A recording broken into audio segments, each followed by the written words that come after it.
talking about 5 rules that pilots always use in the real flying. First rule I will talking about to obtain true airspeed out of Mach-number for higher altitudes at cruise.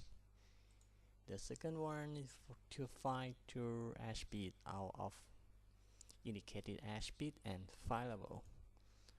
For the third one, intercepting outbound legs when you cross to the VOR-DME station, values for Mach 0.7.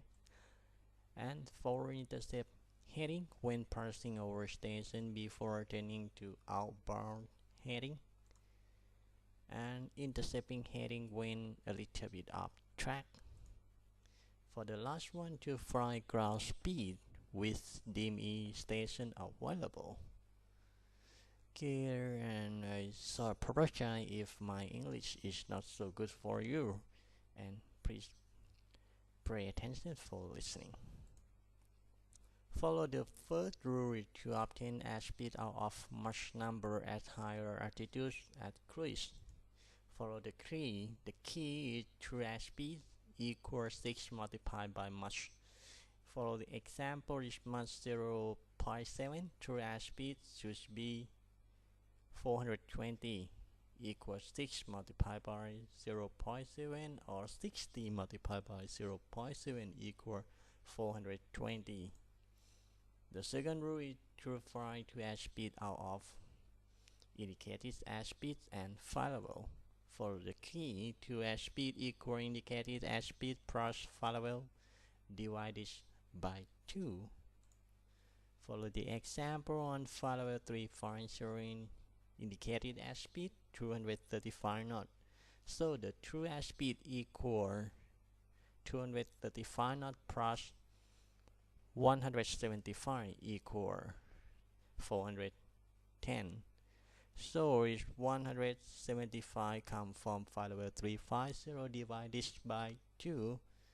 The both two rules is very useful if you want to fly to airspeed, but for the second rule is not accurate enough, but it's good to know.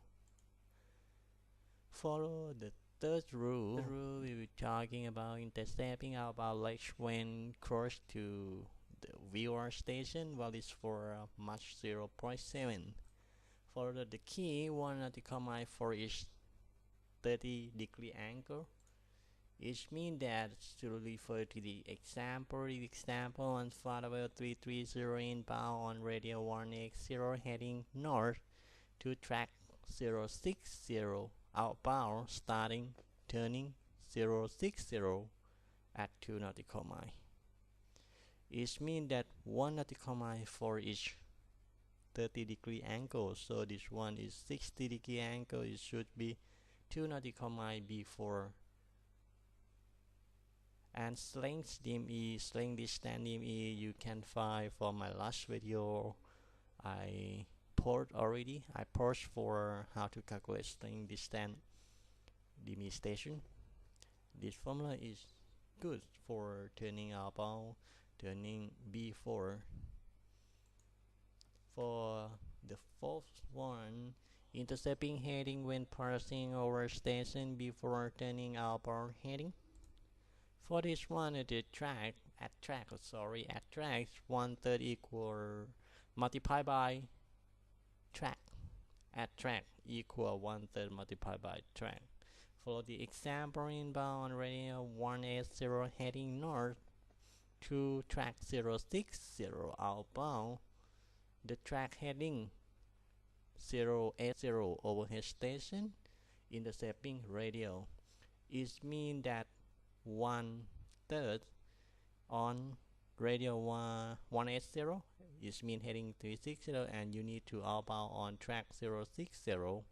1/3 is mean 060 divided by 3 equal 20.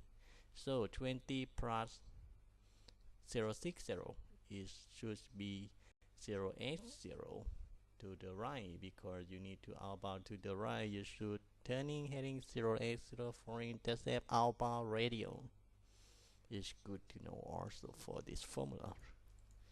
Follow intercepting heading when a little bit off track.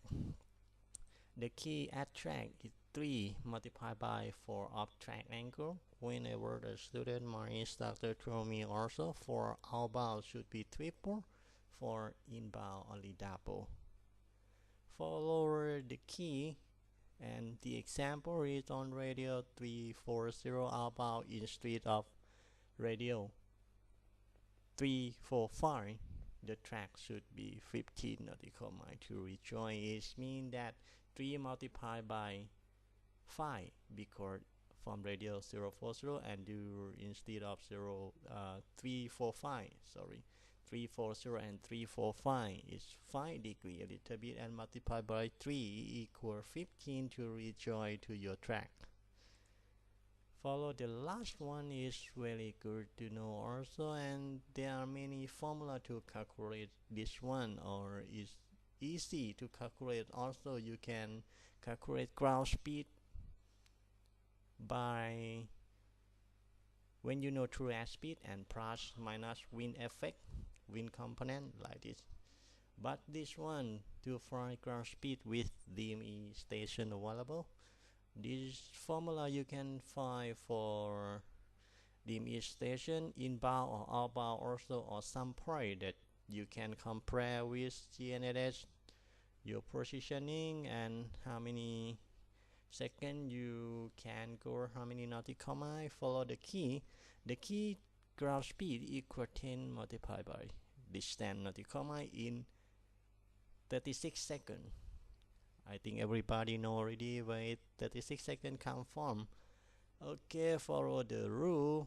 The rule is like the rule is 10 multiplied by distance, and then note distance cover in 36 seconds toward or away from the station.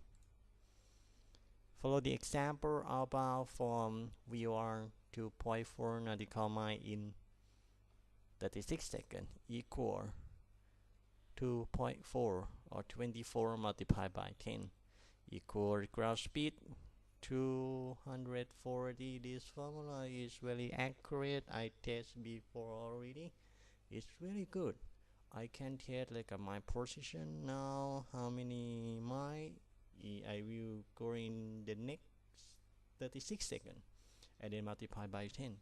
It's accurate also. I think our formula that I offer today in English version will be useful for you. Thank you for watching my video. See you for the next video. Thank you.